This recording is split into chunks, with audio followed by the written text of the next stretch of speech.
Assalamu alaikum everyone. Welcome back to Ultra Benz Academy.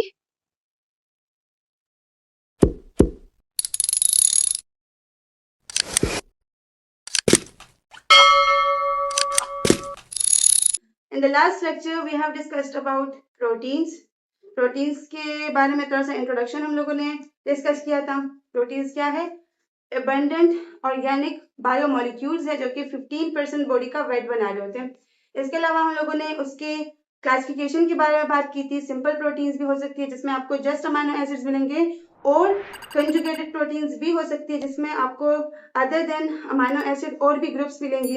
वो groups जो है वो मेटल्स भी हो सकती हैं, लिपिड्स भी हो सकती है, and carbohydrates depending on the group. इसके अलावा हम लोगों ने इसके शेप्स के बारे में बात की थी. जो फाइब्रस प्रोटीन्स है और जो ग्लोबुलर प्रोटीन्स हैं, तो जितने भी स्ट्रक्चरल प्रोटीन बॉडी में प्रेजेंट है they all are fibrous, right. Collagen हो गया, केराटिन हो गया, इसके अलावा एक्टिन हो गया, tubulin, they all are fibrous proteins. Similarly, if we talk about the globular proteins, so all the functional proteins that are present in our body are globular proteins. Globular proteins mean they are spherical in shape, globe like उनका shape होता है, और वो सारे क्या होते हैं? Functional होते हैं. सारे बॉडी के जितने फंक्शंस है वो सब परफॉर्म कर रहे होते हैं. तो जितने हमारे पास एंटीबॉडीज है, हीमोग्लोबिन मॉलिक्यूल, मायोग्लोबिन है, जितने फंक्शंस परफॉर्म कर रहे होते हैं, एंजाइम्स हैं, हार्मोन्स जितने, मतलब प्रोटीन नेचर वाले हार्मोन्स हैं, पिट्यूटरी ग्लैंड के हार्मोन्स या फिर हाइपोथैलेमस के hormones, so they all are globular in nature. उसके बाद हम लोगों ने एक इम्पॉर्टेंट फिनोमेना डिस्कस किया था प्रोटीन्स में, zwitter ion formation. Zwitter ion formation में क्या हुआ था? एक बायोपोलर मॉलिक्यूल बना था, राइट. जिस पॉइंट पर बना था उसको आइसो इलेक्ट्रिक पॉइंट कहते हैं. और इस आयन को ज्विटर आयन क्यों कहते हैं? क्योंकि this is the word that is derived from a German, या यूं कहते हैं, डिराइव तो नहीं लेकिन एक जर्मन वर्ड है जिसका मतलब है हर्माफ्रोडाइट या फिर हाइब्रिड. सो इसमें जो मॉलिक्यूल बनता है वो क्या होता है? हाइब्रिड होता है, जिसमें पॉजिटिव नेगेटिव दोनों चार्जेस प्रेजेंट होती है, और ये इलेक्ट्रिकली न्यूट्रल होता है. पॉजिटिव और नेगेटिव दोनों चार्जेस होती है, so that's why it is electrically neutral. उसके बाद हम लोगों ने प्रोटीन के स्टेबिलिटी की बात की थी कि प्रोटीन जो है वो एक स्टेबल स्ट्रक्चर है, मतलब उसकी जो स्टेबिलिटी होती है वो उसके स्ट्रक्चर पर डिपेंड करती है. जितना प्रोटीन का स्ट्रक्चर स्टेबल होगा उतना ही वो फंक्शंस के लिए ज्यादा, मतलब ज्यादा फंक्शन जो है वो परफॉर्म कर पाएगा, राइट. जैसे कि हम लोगों ने जब स्ट्रक्चर ऑर्गेनाइजेशन, वो भी लास्ट लेक्चर में ही डिस्कस किया था, तो जब हम स्ट्रक्चर ऑर्गेनाइजेशन स्टडी कर रहे थे उसमें जो टर्शरी स्ट्रक्चर है, राइट, जो 3D स्ट्रक्चर है, that is very much important for the biological activity of protein, right. तो ये जो स्ट्रक्चर है ये डिफरेंट चीजों पर डिपेंड करता है. ये टेम्परेचर की वजह से भी इफेक्ट होता है, डीनेचर हो जाता है प्रोटीन का स्ट्रक्चर. ये पीएच पे भी डिपेंड करता है क्योंकि हर एक प्रोटीन का अपना एक स्पेसिफिक पीएच है, पेप्सिन का, ट्रेप्सिन का, और भी बहुत सारे प्रोटीन जो है बॉडी में प्रेजेंट है जो अपने ऑप्टिमम पीएच पे काम करते हैं, राइट. इसी तरह से टेम्परेचर और पीएच के अलावा और भी रीजंस होती है जिसकी वजह से प्रोटीन्स जो है वो उनका स्ट्रक्चर जो है, मतलब उनके स्ट्रक्चर में चेंज आता है, और उस स्ट्रक्चरल चेंजेस की वजह से बहुत ज्यादा खतरनाक किस्म की बीमारियां बॉडी में फैल जाती है. तो उसी डिजीजेस में से आज हम लोग एक इम्पॉर्टेंट डिजीज डिस्कस करने वाले हैं. लास्ट लेक्चर में मैंने थोड़ा बहुत बताया था लेकिन फिर मैंने उसको स्किप किया बिकॉज आई थॉट कि इस पे एक पूरा अलग लेक्चर होना चाहिए. ये एग्जाम पॉइंट ऑफ व्यू से आपका बहुत इंपॉर्टेंट टॉपिक है, सो उसको आज हम डिटेल में डिस्कस करेंगे और देखेंगे कि एग्जैक्टली इस डिजीज में होता क्या है. तो ये जो डिसऑर्डर है that is sickle cell anaemia. Sickle cell anaemia एक ब्लड डिसऑर्डर है.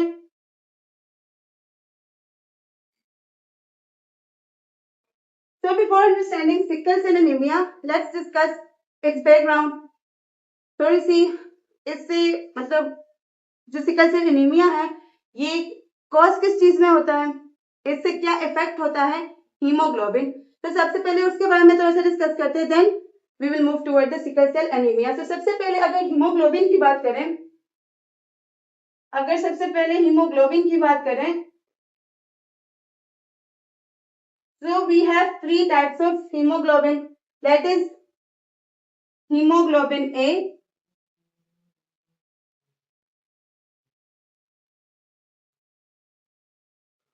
कौन कौन से है? हीमोग्लोबिन ए है, हीमोग्लोबिन एफ है और हीमोग्लोबिन A2 है, हीमोग्लोबिन A2.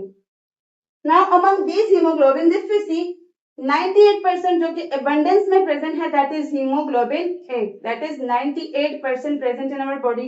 Similarly HbF की अगर हम बात करें hemoglobin F की, so this is approximately 1%. And if you talk about HbA2, तो ये approximately 3.5% या फिर less than 3.5% जो है प्रेजेंट होता है हमारी बॉडी में, राइट. तो सबसे ज्यादा कौन सा है? HbA. अब होता क्या है कि सिकल सेल एनीमिया में एक डिफरेंट टाइप का हीमोग्लोबिन जो है वो बॉडी में स्टार्ट हो जाता है, उसका बनना जो है वो शुरू हो जाता है, एंड दैट इज HbS, जो कि एक एबनॉर्मल हीमोग्लोबिन होता है. और उसके एबनॉर्मेलिटी की वजह से क्या होता है? एबनॉर्मल हीमोग्लोबिन होता है, और इसके एबनॉर्मेलिटी की वजह से जो हमारे आरबीसीज होते हैं, इनकी सिकलिंग स्टार्ट हो जाती है. अब सिकलिंग का मतलब क्या है कि इनका जो नॉर्मल डोनट शेप है वो सिकल शेप में कन्वर्ट होना स्टार्ट हो जाता है, राइट. सिकल सेल एनीमिया में बेसिकली होता क्या है कि जो हीमोग्लोबिन है उसका एक अलग टाइप बनना शुरू हो जाता है, HbS, जो कि एक एबनॉर्मल HB है, एबनॉर्मल हीमोग्लोबिन है, जिसकी वजह से जो आरबीसीज हैं उनमें सिकलिंग स्टार्ट हो जाती है, उनका शेप जो है वो सिकल सेल बनना जो है शुरू हो जाता है. क्रीसेंट शेप, सिकल को आप लोग क्रीसेंट शेप भी कह सकते हैं, जिस तरह से क्रीसेंट मून होता है, इस तरह.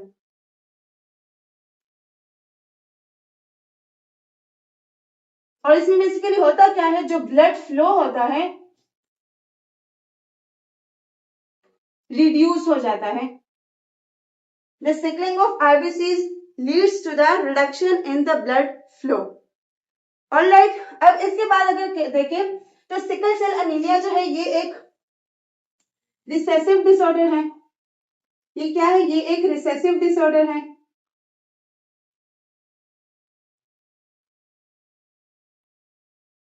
अब टेम्परेचर की वजह से भी प्रोटीन का स्ट्रक्चर डिस्ट्रॉय होता है, और पीएच की वजह से भी, मतलब अगर पीएच में चेंज आए या फिर अगर उसमें टेम्परेचर में चेंज आए तो जो प्रोटीन होता है उसका स्ट्रक्चर चेंज हो जाता है. लेकिन यहाँ पे क्या होता है, यहाँ पे अगर इस डिजीज की हम बात करें तो ये क्या है? ये एक रिसेसिव डिसऑर्डर है, मतलब ऑटोसोमल रिसेसिव डिसऑर्डर है. यहाँ पे बेसिकली क्या होते हैं? एबनॉर्मल जीन्स आते हैं, एबनॉर्मल जीन्स जो है वो आ जाते हैं, respectively one from mother and one from father.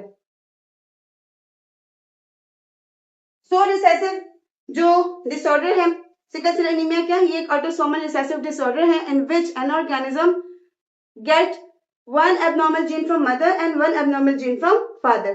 Alright.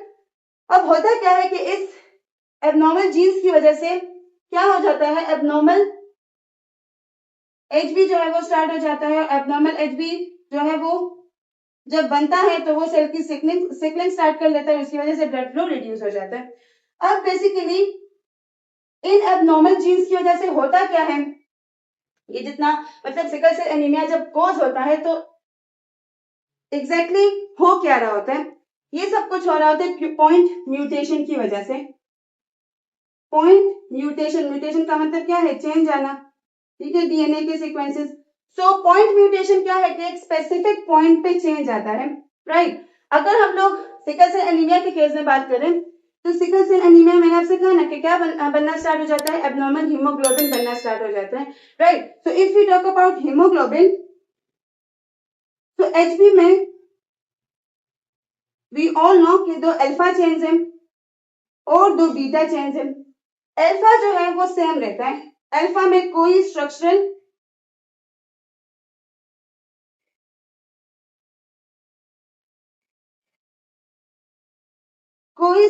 Change जो है वो नहीं होता. But if you talk about beta, तो हीमोग्लोबिन के बीटा ग्लोबुलिन चेन में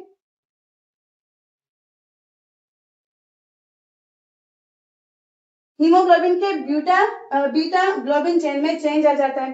किस तरह से? कहीं पे क्रोमोसोम 11 दिखाया गया है आपके बुक्स में जो भी है। I am telling you again, biology is a science of contradictions.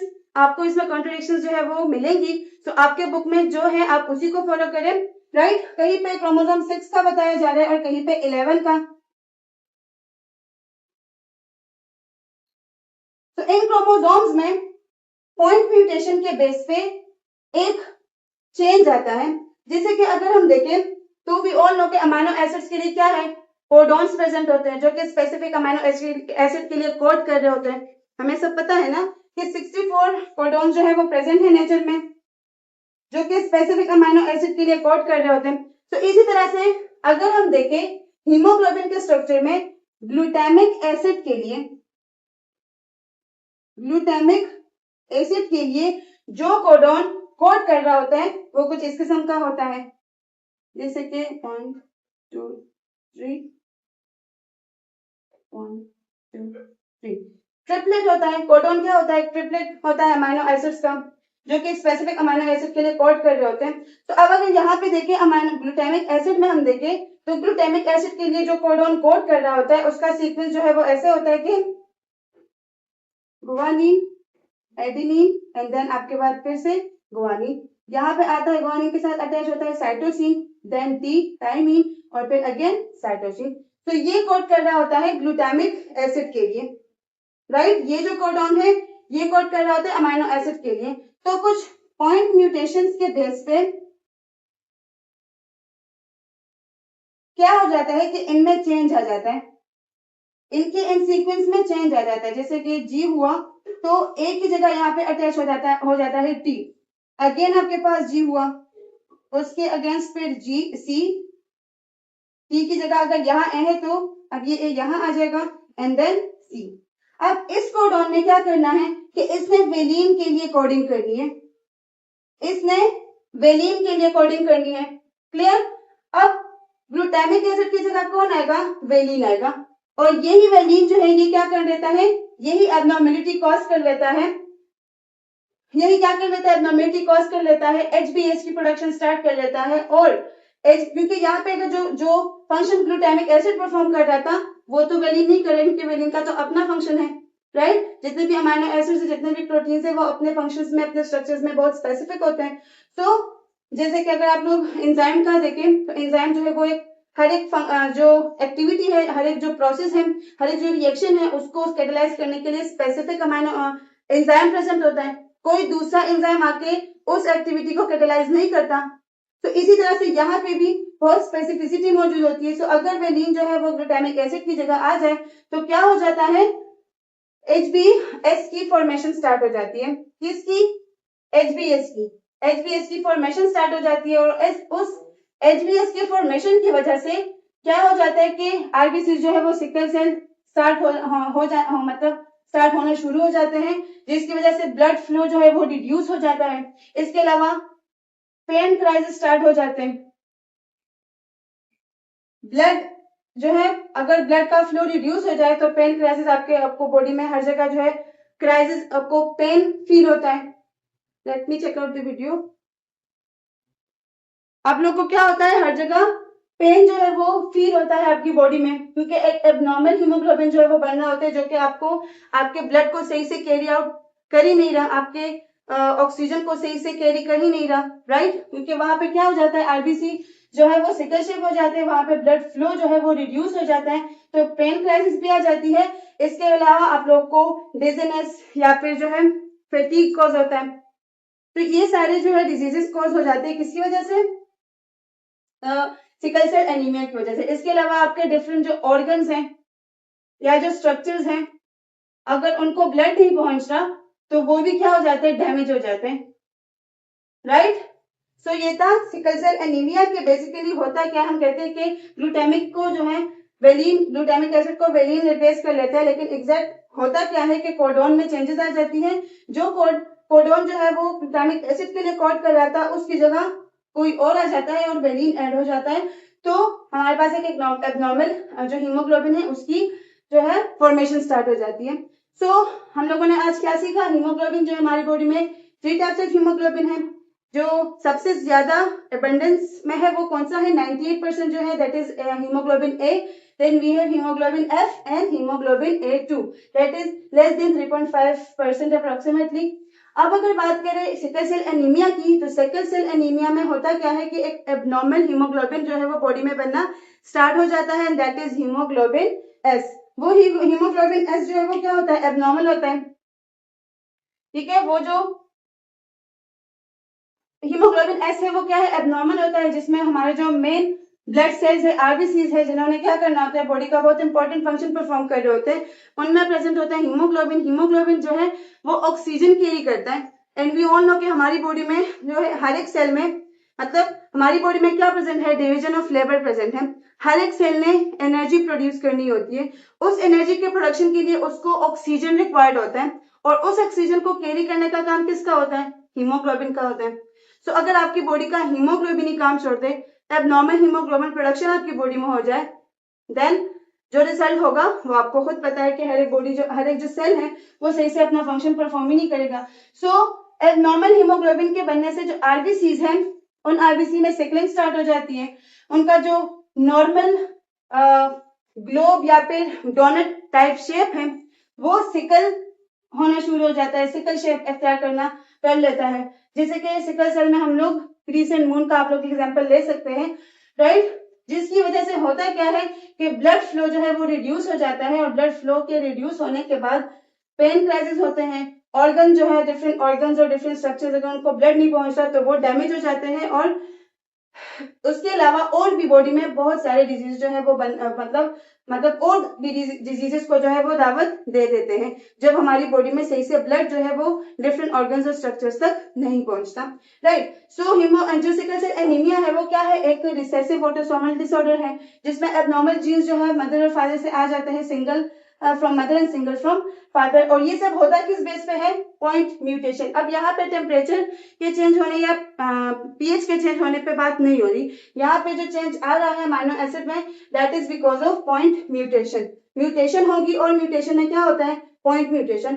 अगर हम एचबी की बात करें तो एचबी में हमारे पास दो अल्फा चेंज है, दो बीटा चेंज है। अल्फा चेंज में कोई चेंज नहीं आता, उसमें कोई स्ट्रक्चरल चेंज नहीं आता। But if you talk about beta change, तो बीटा ग्लोबिन चेंज जो है इसमें जो क्रोमोसोम 6 एंड 11 कॉन्ट्रडिक्शन मैंने आपको बता दी, आप अपने बुक को फॉलो कर सकते हैं। उसमें क्या होता है, 6th पोजीशन पे जो कोडोन्स होती है उनमें चेंज आना शुरू हो जाता है। किस तरह से कि जिस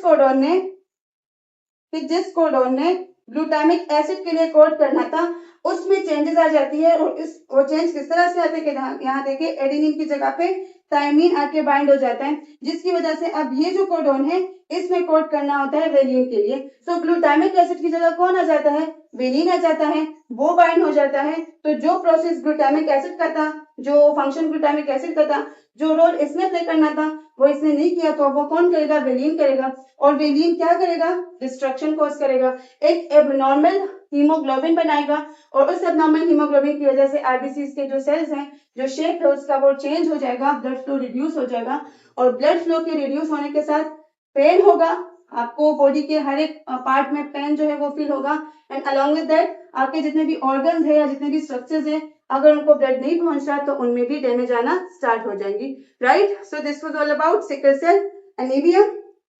होपफुली आप लोग को अच्छे से क्लियर हो चुका होगा, कोई डाउट जो है वो आपको नहीं होगा। Still if you have let me know in the comment section. इसके फिर बहुत सारे टाइप्स हैं, जब हम डिसऑर्डर्स स्टार्ट करेंगे तब इससे भी ज्यादा डिटेल लेक्चर जो है वो आएगा सिकल सेल एनीमिया पे। इसके बहुत सारे डिजीजेस हैं, कुछ एनीमिया जो है वो आयरन डिफिशिएंसी की वजह से होते हैं, और भी बहुत ज्यादा, तो उसको फिर हम अपने नेक्स्ट लेक्चर्स में कवर करते जाएंगे साथ साथ।